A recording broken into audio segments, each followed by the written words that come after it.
கூட்டணி குறித்து வரும் செய்திகளை யாரும் நம்ப வேண்டாம் என்று மாமல்லபுரம் இஃப்தார் நோன்பு நிகழ்ச்சியில் கூட்டணி குறித்த நிலைப்பாட்டை தெரிவித்தார் தமிழக வெற்றிக் கழக தலைவர் விஜய்.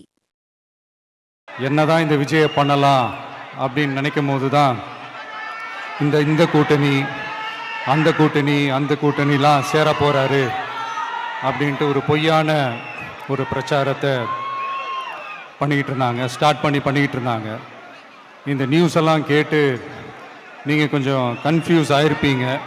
அதனால் இங்கே மறுபடியும் ஓப்பனாக தெளிவாக ஒரு விஷயத்தை நான் சொல்கிறேன்.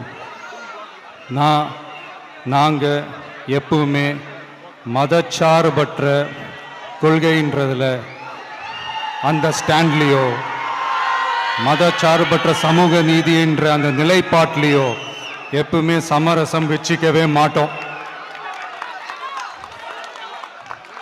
நம்மளுடைய தலைமையில தான் ஆட்சி அப்படின்றதுல எப்பவுமே உறுதியாக இருக்கிறோம்.